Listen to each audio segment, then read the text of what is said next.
पूर्वीपासून हे आमच्या आजोबांपासून ते तोंडी वाटपाणी क्षेत्र दिले हम्म. आणि आज या पद्धतीची वय वाटतं त्या ताली खालून वरचं जे उत्खनन झालं त्याच्याशी माझा काही संबंध नाही. हा, हे जे वरचं उत्खनन झालं इथं त्याच्याशी आमचा काही काडी मात्र संबंध नाही. जे पूर्वीपासून आम्ही वय वाटतो क्षेत्र आजोबा पंजोबापासून ते इथून इकडे हे त्या तालीच्या खालीपर्यंत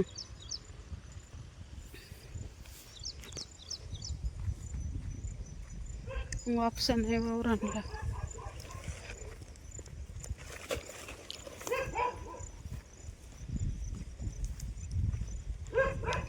मग ह्या बावळीपासून अलीकडच ताल जे दिसते ना हे असे इथून असं ताली ताली खालून आपलं वायवाट होत. तालीच्या वरती दुसऱ्यांची वायवाट येते सहिष्येदारांची. पूर्वी कसं आहे तोंडी वाटपाप्रमाणे ज्याला त्याला वावर खाण्यासाठी दिलेले होते वाटपानुसार. आता हे पलीकडचं आहे ते सहिष्येदारांचं आहे, हे माझं आहे. त्या तालीच्या वरती सहिष्येदारांचं आहे दुसऱ्या. अशा प्रकारे पहिले तोंडी वाटपानुसार ज्याला त्याला क्षेत्र ते दिलेलं होतं. आणि ह्याच्या व्यतिरिक्त काय कुठलं अजून नाही का वाटप झालेलं नाही असं रजिस्टर वाटणी पत्रच झालेलं नाही क्षेत्राचं. चला दुसऱ्या तुकड्यात जाऊ.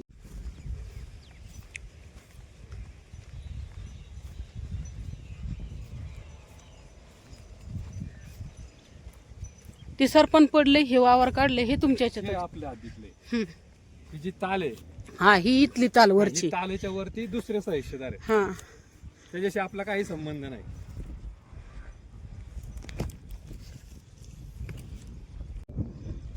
कारण पूर्वीपासून आजोबापासून जे आपल्याला दिलेलं आहे क्षेत्र तेच आम्ही वय वाटतोय.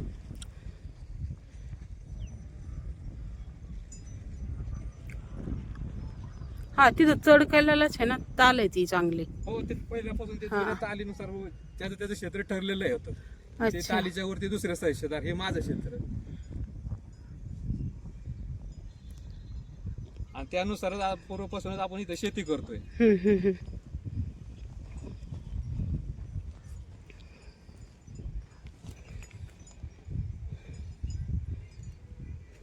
सीताफळाची झाडं कोणाची?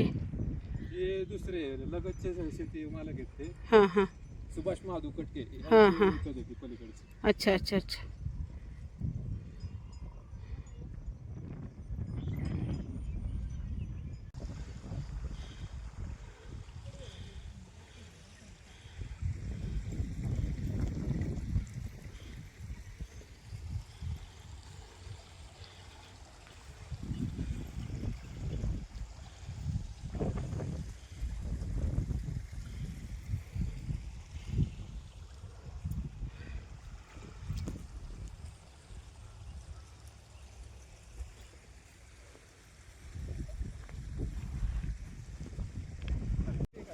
हा, अच्छा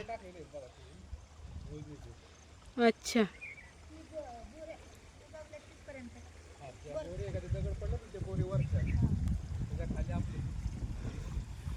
हे आपलंच आहे का पेरलेलं? अच्छा, मग इथपर्यंतच आहेत आपलं. हा हा हा हा, अच्छा. हा, आलं लक्षात आता मला. हा, सगळी तालीच्या वरची लोक तिकडे आहेत. अच्छा.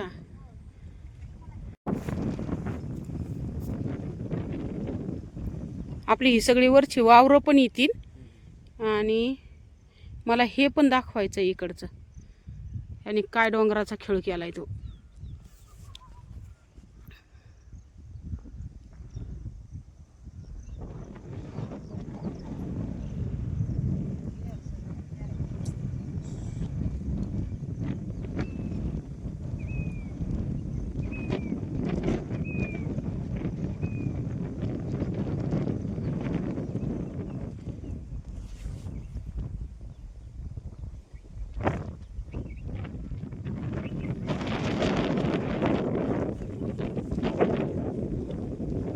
दादा तुमचं नाव काय?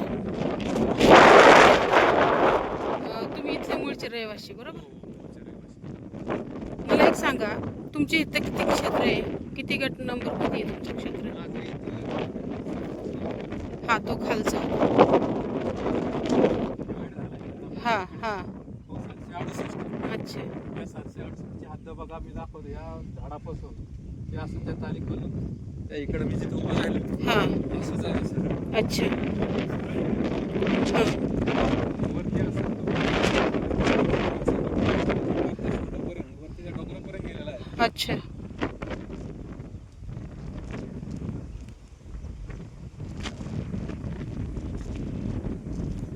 टोटल 767 आणि 768 12 एकराचं मोठं क्षेत्र आहे. अच्छा आणि या जमिनीमध्ये अच्छा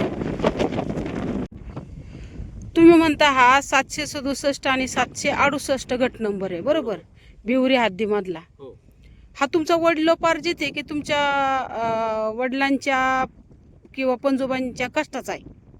हा वडिलोपार्जित आहे, म्हणजे आजोबा पंजांपासून तो आजपर्यंत आलाय, म्हणजे वारसा हक्काने. बरोबर. तुम्हाला तुमचे जे काही 767 आणि 68 गट नंबर जे आहेत याच्यामध्ये काही वाटपपत्र झालेलं आहे? अद्यापर्यंत कसलंही वाटपपत्र झालेलं नाही. 12 एकरात 12 एकरामध्ये पूर्वी तोंडी वाटपाप्रमाणे, म्हणजे तोंडी म्हणजे फक्त खाण्यापुरते, जुनी लोकांनी खाण्यापुरतं ज्याला त्याला क्षेत्र दिलेलं दिलेलं आहे, त्याप्रमाणे आज जे ते आपापल्या हद्दीत वहिवाट करीत आहे. मला एक सांगा, आता तुमच्या इथे तर काहींनी घरं पण बांधलेली आहेत बरोबर, ते त्यांच्या हद्दीत म्हणजे घरं बांधली हिस्सेदारांनी त्यांच्या वहिवाटीला आलेल्या क्षेत्रामध्ये बांधलेली आहे. हा मग जर समजा त्यांना ते नंतर न वाटप जर झालं आणि ते घरच त्यांना नाही आली, मग काय करणार?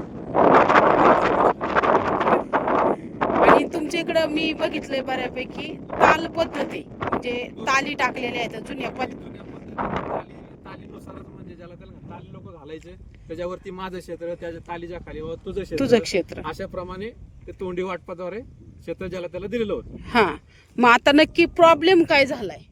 प्रॉब्लेम असा झाला की ज्या वेळेस जेणेकरून की 768 मध्ये जसं 767 मध्ये माझा हिस्सा आहे, हा तसं 768 मध्ये मी माझा हिस्सा आहे. अच्छा आणि पूर्वीपासून तिथंही माझी 2 वावर आहेत. अच्छा 2 वावर म्हणजे होती. हा नंतर ह्या जे हिस्सेदार आहेत बाकीचे, हा त्यांनी वाटप न करता तिथं त्यांना ते तिराईत कुटुंब बाहेरील व्यक्तींना ते विकली. म्हणजे हे जे क्षेत्र आहे हो हे क्षेत्र विकलंय असं तुमचं म्हणणं आहे का? हो ह्या क्षेत्रामध्ये ते जे वरती प्लॉटिंग पाडलेलं आहे हो याच्यामध्ये तुमची 2 वावरं होती. बरोबर. साधारण किती असेल तिथं, किती गुंठे? साधारण 1 एकरच्या आसपास क्षेत्र असेल माझं. अरे बापरे, बरंच होतं मग ह्या एरियामध्ये. आणि मग ते तुम्हाला न विचारता तुम्हाला दुसरीकडे काढून दिलं का ते? नाही अद्यापर्यंत काहीच नाही काढून दिलेलं. अच्छा, म्हणजे त्याच्यात तुमचं 1 एकर आहे? हो ओके. आणि मग तुम्हाला त्याच्यात जर दुसरीकडे काढून दिलेलं नाहीये, मग तुम्ही इतके दिवस मी केली ना तक्रार मॅडम. ज्यावेळेस ते उत्खनन करायला आले त्यावेळेस मी तहसीलदारकडे तक्रार केलेली आहे, पण आजपर्यंत तहसीलदारनी काही कारवाई नाही केली त्याच्यावरती. किती वर्ष झाले त्या गोष्टीला? 2024 मध्ये. अच्छा, हो. मी तहसीलदारांना ते अजून दिसलं नाहीये, नाही दिसलं. तक्रार तुमची आलेली आहे. माझ्या नंतरच्या तक्रारी दिसल्या त्यांना. हा, अजून तुमचं काय म्हणणं आहे आता? माझं असंच म्हणणं आहे की जे काय ते बेकायदेशीर प्लॉटिंग केलंय, आजपर्यंत सरस मानाने कधीच कायदेशीर वाटप झालेलं नाही जमिनीत. माझा असा अव्यक्त हिस्सा आहे, तसाच बाकीच्या हिस्सेदारांचा बी अव्यक्त हिस्सा होता आणि आहे काहींचा अजून. मग हे पार्टी ह्याचं काही अजून वाटपच नसल्यामुळे हे केलेलं उत्खनन सगळं हे बेकायदेशीर आहे. मी तुमचे कागदपत्र वाचत असताना मला त्याच्यामध्ये हेही सापडून आलं की तुम्ही पोलीस स्टेशनला एक तक्रार दाखल केलेली. ती काय तक्रार होती नक्की? तक्रार अशी होती मॅडम, मी ज्यावेळेस मला कळलं की इथं काहीतरी उत्खनन होतंय, मी आलो त्या ठिकाणी गेल्यानंतर मी तिथं JCB वगैरे ते नाही का ट्रॅक्टर वगैरे चालू होते आणि काही लोक या इथं विहिरीचं उत्खनन बेकायदेशीर विहिरीचं उत्खनन करत होते. त्यांना मी विचारलं तर ते म्हणले ते काय गोत्यांनी आम्हाला सांगितलेलं आहे. हे कोण आले गोते? हे प्लॉट धारकांचे मालक. म्हणजे जो प्लॉट धारक मालक आहे, इथला मालक आहे तो, ज्याने प्लॉट पाडले तो गोते. तो गोत्यातच येणार आता. हा, पुढे त्यानंतर दुसरे काय सचिन बाबाजी वेलकर म्हणून, त्यांनी यातला हिस्सा खरेदी केलेला आहे. अच्छा, ते आले त्या पॉईंटवर त्यावेळेस मला म्हणले तुला काय करायचं करून घे. अच्छा, धमकी दिली. अच्छा, त्या संदर्भात आपण पोलीस स्टेशनला FIR दाखल केलंय. अच्छा, पण अद्यापर्यंत काही कारवाई झालेली नाही. तहसीलदारकडे एकाच दिवशी दोन्ही अर्ज सादर केले होते. मग पोलीस स्टेशनने काय दखल घेतली का नाही घेतली त्याची? नाही घेतली मॅडम. तहसीलदारांचं काय म्हणणं आलं त्याच्यावरती? तहसीलदाराचं अद्यापर्यंत काही म्हणणं नाही आले. बर, तुम्ही वाटपाचा दावा एक दाखल केलेला आहे, मी तुमच्या कागदपत्रामध्ये पाहिलं. तर काय तो नक्की वाटपाचा दावा कशासाठी लावला होता तुम्ही? वाटपाचा जो दावा आहे तो जो माझे सहहिस्सेदार आहेत, हा, रखमाबाई, गुणाबाई आणि आमच्या वडिलांचे चुलत बाई, अच्छा यांनी दाखल केलेलं आहे 2016 साली. अच्छा त्याच्यामध्ये आपण आपलं म्हणणं दिलेलं आहे already. अच्छा, काय म्हणणं होतं त्यावेळेला तुमचं? माझं असं म्हणणं होतं की त्यांना इथं हिस्सा नव्हताच ऑलरेडी अच्छा. जुन्या वाटपानुसार तोंडी हं, वाटपानुसार. हं. त्यांना तिकडे खाली म्हणजे ते आपलं झुरे गावच्या हद्दीच्या शिववरती त्यांना दिलेलं आहे ते क्षेत्र. अच्छा अच्छा. इकडे त्यांचा काही रोल नव्हता. हा, मग आता तिथं कोण करतंय? तिथं आता त्यांनी ते क्षेत्र विकून टाकले त्यांनी. अच्छा, म्हणजे तरी पण वाटपाचा दावा लावलाच होता त्यांनी? पण इकडे वाटपाचा दावा लावला. अच्छा, म्हणजे इकडे बी हिस्सा पाहिजे होता हो. आणि तिकडला तर होताच, तो इकला. बरोबर. अच्छा, मग आता मला एक सांगा, हे जे तुमच्या 700 किती गट नंबर आहे, 67 गट नंबर मध्ये उत्खनन केलंय, आणि तो किती साली उत्खनन झालं होतं? ते साधारण 2023च्या बी अगोदर झालेलं आहे खालचं. हां हां हां. आणि मग ते कोणी केलेलं आहे, काय कल्पना? ते मला नाही सांगता येतं ते कोणी केलेलं आहे, पण त्याचे पंचनामे झालेले आहेत already. अच्छा अच्छा. हो. आणि तुमच्या हद्दीत येत आहे का ते? ते माझ्या हद्दीत येत नाही क्षेत्र. मी तुम्हाला सांगितलं की हा, मी पाहिली तिथे ताल बघितली, तालीच्या वरच्या व्यक्तीचं क्षेत्र असेल ते, पूर्वीपासून आपण जे क्षेत्र वहिवाट- तालीच्या खाली आहे खाली तुम्ही. आहे तालीच्या. हम्म, आपली वहिवाट तालीच्या खाली आहे. आपल्याशी काही संबंध नाही. आणि ते उत्खननाचा मुरम कुठे न्याला? जो समोर तुम्हाला रस्ता दाखवला ना मगाशी, हा हा. त्या ठिकाणी तो मुरुम वापरला गेला. अच्छा, म्हणजे त्या ही जी बिल्डिंग आहे, हो. ह्या बिल्डिंगच्या सरळ असाच खाली गेलाय, या शेतासाठी असा खाली सरळ ह्या बिल्डिंगच्या. या गटामध्ये येण्यासाठी असाच रस्ता तयार करण्यात आला होता. अच्छा, ह्या गटामध्ये यायसाठी 767 767 मध्ये येण्यासाठी. हो. ठीक आहे. मग आता तुमचं म्हणणं नक्की काय आहे, की काय व्हायला पाहिजे आता? तर माझं असं म्हणणं आहे की जो शासनाने जो मुरुम उत्खनन माझ्या विरुद्ध खोट्या तक्रारी दाखल केल्या गेल्या, हम्म, कारण मी अद्यापर्यंत माझं एक कणभर बी जागा कोणाला दिलेली नाही. हम्म. माझ्या विकली हिश्श्याची. नाही, विकली नाही. माझं एवढंच म्हणणं आहे की माझ्या हिस्साची जागा मला मिळावं, हम्म, हम्म, कायद्याने वाटप करून. हम्म. आणि दुसरी गोष्ट जे मुरुम उत्खनन केलंय त्याचा बोजा सरकारने जो माझ्यावर ठेवलाय तो किती मला लावलाय? मान्य नाही. किती लावलाय बोजा? 5,08,00,000 एवढा बोजा लावलेला आहे. व्हॅल्युएशन होतंय का त्या वावराचं Valuation होत तेवढं? नाही तेवढं या जमिनीचं. मग तहसीलदारांनी कसं दंड लावलाय हा.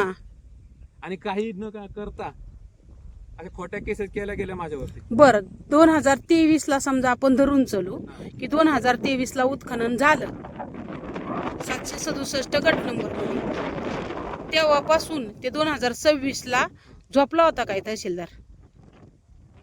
तहसीलदारांनी काही कारवाईच नाही केली त्यावेळेस. आता 3 वर्ष काही माझं नाव मी त्यांनी आता घेतलं केसेसमध्ये. का बरं? कारण मी जमीन विक्रीला तयार नाहीये. हा त्यामुळे माझ्यावरती खोटे नाटे लावून गेले आणि मी त्यांना हा, म्हणजे तुम्हाला दबाव येतोय हो, दबाव जमीन येतोय. विकण्यासाठी? जमीन विक्रीसाठी दबाव बी येतोय आणि ह्या खोट्या उत्खननाचा बोजा सगळा माझ्यावर टाकला जातोय.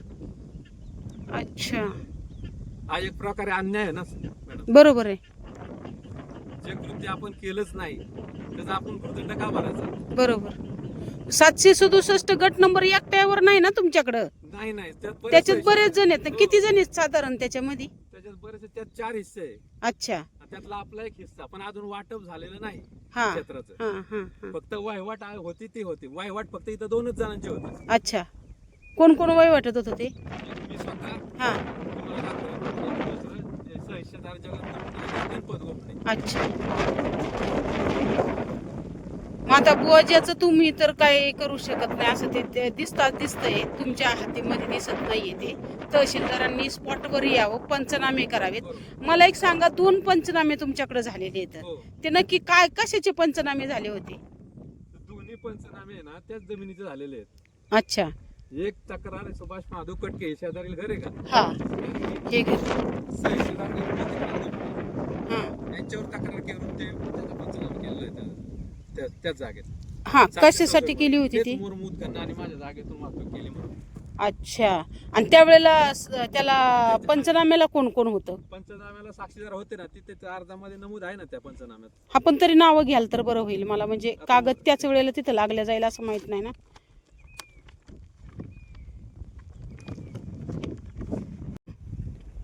हा जो 12/5/2023 चा पंचनामा आहे. हा 2 पंचनामे झाले होते, त्यातला हा दुसरा पंचनामा. हो, यातला हा म्हणजे दुसरा सगळ्यात अगोदरचा हा पंचनामा आहे. हो, सगळ्यात अगोदरचा. हा.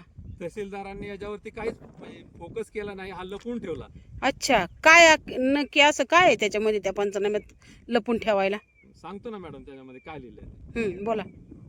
आता त्याच्यामध्ये साक्षीदार मारुती भैरव कटके, हा. राहुल साहेबराव कटके, हा. बरोबर, दोघे राहणार भिवरी, तालुका पुरंदर, जिल्हा पुणे. हा. मंडलाधिकारी सासवड यांनी समक्ष बोललेल्यावरून अर्जदार युवराज बाळासाहेब घावटे यांच्या अर्जाबाबत सविस्तर अशी माहिती सांगितल्यावरून समक्ष फिरून पाहणी करून पंचनामा लिहून देतो की भिवरी, तालुका पुरंदर येथील जमीन गट नंबर 767 व 768 ही मिळकत जगन्नाथ एकनाथ गोपने व इतर यांच्या वडिलोपार्जित मालकीची व ताबे वहिवाटीची आहे. सदर मिळकतीमध्ये सुनील सुरेश कामठे, सचिन बाबाजी वेलकर, हरान इसाक काची, आयुष पटवेकर, ओंकार अशोक कोळी यांना विसार पावती करून दिली होती. अच्छा. त्यांनी व्यवहार पूर्ण न केल्याने येण्या जाण्यासाठी रस्ता उपलब्ध नसल्यामुळे त्यांनी सचिन वेलकर यांना विसार पावती केली. वेलकर यांनी शेजारील गटामधून रस्ता घेऊन रस्ता तयार करण्यासाठी लागणारा मुरुम या गटातून उचलून रस्त्यासाठी वापरला आहे. हा मेन पॉइंट होता का? हा मेन पॉइंट लपून ठेवून सदर आदेश दिलेला आहे आणि आदेशामध्ये या पंचनाम्याचा उल्लेख सुद्धा केलेला आहे. म्हणजे रस्ता तयार करण्यासाठी हा मुरुम उचललेला आहे. हो.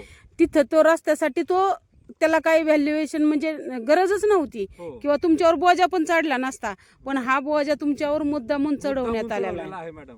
म्हणूनच मी म्हणलं होतं की सर्व प्रकरणाला मी आडकाठी आणतोय, त्यामुळे यांनी ते माझ्यावर खोटे आरोप, खोट्या तक्रारी करून ते बोजा लावलेला आहे. अच्छा. अजून तुम्हाला काय सांगायचं याच्या व्यतिरिक्त? मला एवढं सांगायची की खरी परिस्थिती शासनाला कळली पाहिजे. बरोबर. जे गोरगरीब आमच्यासारख्या शेतकऱ्यावर अन्याय झालाय, आम्हाला न्याय मिळाला पाहिजे. जो कोट्यवधींचा बोजा चढवला गेलाय, हा बोजा आमच्यावरून रद्द म्हणजे त्या जमिनीचं दोन्ही गटाचं मिळून व्हॅल्युएशन तेवढं होणार नाही. आणि असा 5,08,00,000चा कसला बोजा टाकला यांनी. आणि ते मुरुम उचलला ते 3 वर्षापूर्वी, तेव्हाच व्हॅल्युएशन तेवढं झालं नसेल त्या मुरुमाचं. हो ना. म्हणजे ते मुरुम उचललाय, टाकलाय एकाने, केलाय एकाने खेळण, आणि शेतकऱ्यांवर काय. हा. तुमच्या हातीत तुम्ही जिथं वहिवाट करत आहेत तिथं तर नाही ना ते मुरुमाचा काहीच संबंधच नाही. हे ते तुम्ही उभा राहिला त्याच्या बॅक साईडचा जो डोंगर आहे त्याचाच पलीकडचा भाग त्यांनी तोडलाय. हा जो चढ आहे तो भराव. हो हो. अजून याच्या व्यतिरिक्त तुम्हाला अजून काही सांगायचंय? माझं एवढंच म्हणणं आहे की जे आपल्यावरती जे आरोप झाले, बोजा चढवला गेला, आपली काही चूक नसता की नाही, आणि आपण वडिलोपार्जित प्रॉपर्टी आज तागायत नाही का वहिवाट. प्रांत कार्यालयामध्ये तुम्ही काय दाखल केलेलं आहे का? प्रांत कार्यालयाकडे आपण यांच्यावर अपील दाखल केलेलं आहे. त्याच्यावर अजून सुनावणी चालू आहे. किती साली केलं होतं दाखल तुम्ही? 1 मिनिट, ते बी सांगतो मॅडम तुम्हाला.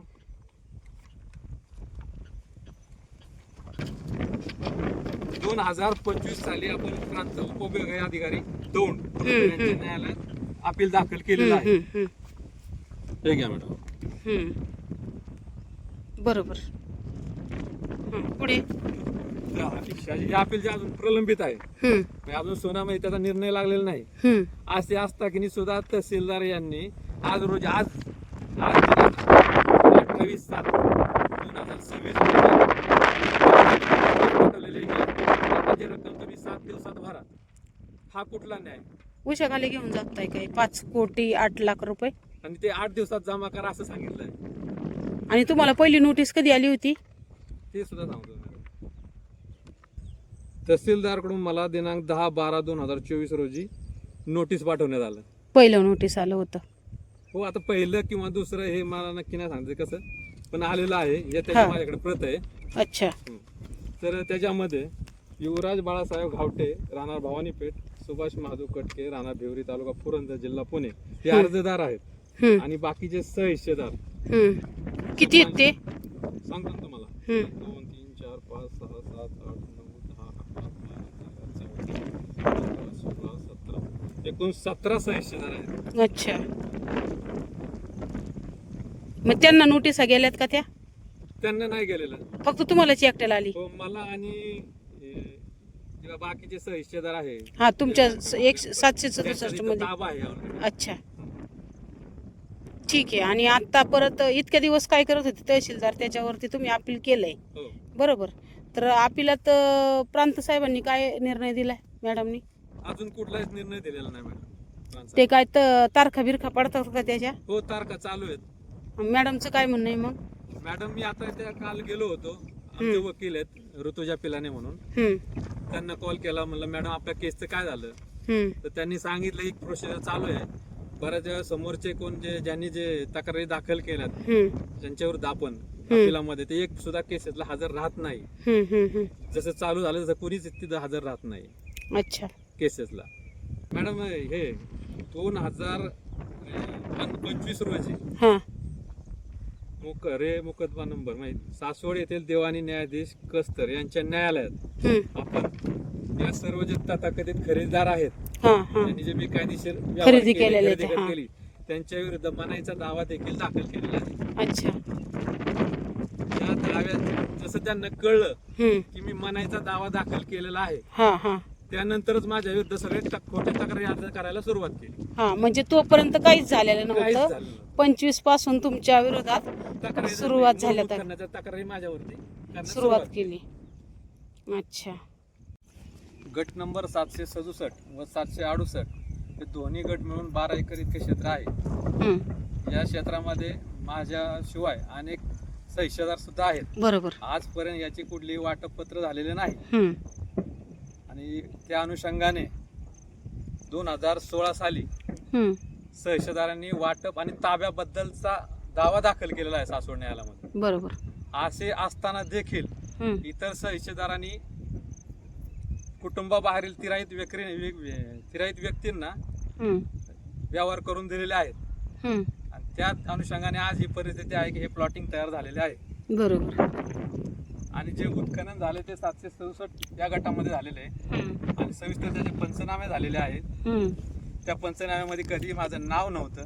अच्छा. आजपर्यंत कुठला उल्लेख नाही झालेला माझ्या नावाचा. केवळ मी दिवाणी न्यायालयामध्ये वाटपाचा दावा, मनाईचा दावा दाखल केला या सर्वांविरोधात. हे म्हणजे प्लॉटिंग पडलेलं आहे त्या संदर्भात. ज्यांनी खरेदी घेतल्या जागा त्यांच्या विरोधात. त्यामुळे त्यांनी माझ्या विरोधात पुढे त्याच्यानंतर खोट्या तक्रारी दाखल केलेल्या आहेत तहसीलदारांच्याकडे. अच्छा, ठीक आहे. ह्या दादांच्या आजी आहेत. ह्या आजी, नाव काय तुमचं? तुम्ही इथल्याच आहेत का भिवरीच्या? तुम्ही तुमच्या वावरात बसलाय का आता? मला एक सांगा, तुम्ही जे हे वहिवाट करत होता ह्या वावरामध्ये, तुम्ही आता तुमचं लगीन झाल्यापासून तुम्ही इथंच आहे, तर तुम्हाला माहिती आहे वावर कुठले तर काय आहे, बरोबर? मला एक सांगा, ते जे मुरम काढलाय आणि आता त्याच्यावर बोजा चढवलाय, तर ते कुणाच्या याच्यात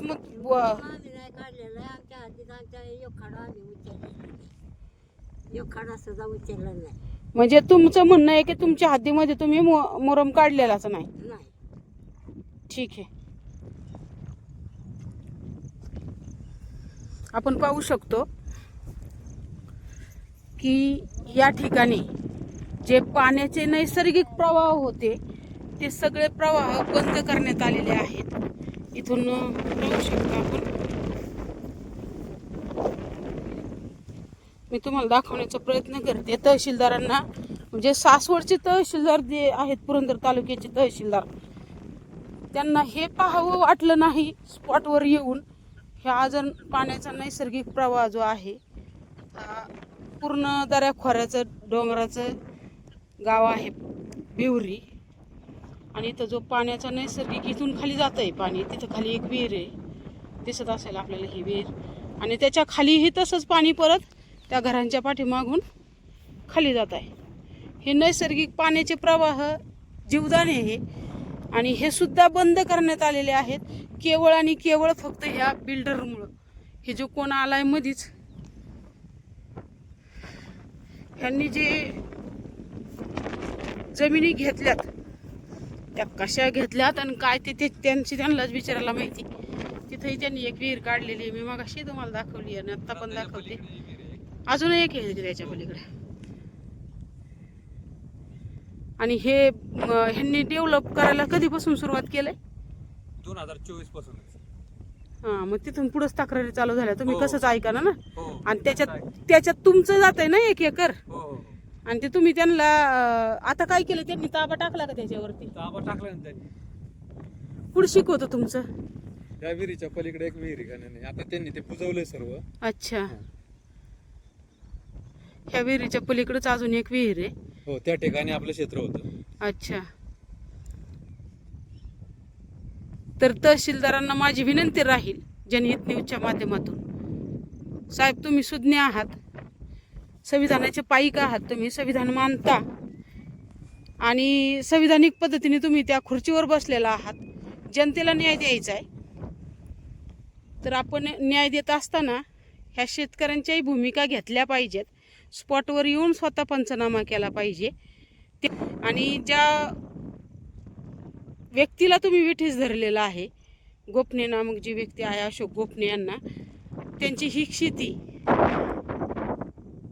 त्यांच्या जे वाट्याला आलेलं आहे तोंडी, त्याच्यातच ते करत आहेत. त्यांच्या याच्यातला एकही खडा उचललेला नाही असं आजीबाईंनी आपल्याला आत्ताच सांगितलं. त्यांच्या आजी आहेत त्या. आणि हे क्षेत्र ते करत आहेत. हे जे क्षेत्र दाखवतीये मी, हे क्षेत्र ते करत आहे. शेजारी पाजारीही त्याच्यामध्ये ते सांगतील की काय नक्की घडलेलं आहे. तहसीलदार साहेबांनी स्वतः येऊन या जागेचं काय असेल ते पाहिलं पाहिजे. तिथं खुर्चीवर बसून काही होत नाही साहेब, तुम्ही स्वतः आलं पाहिजे स्पॉटवरती आणि त्या व्यक्तीला न्याय दिला पाहिजे. इतकेच त्या म्हणजे पीडित व्यक्तीचं म्हणणं आहे.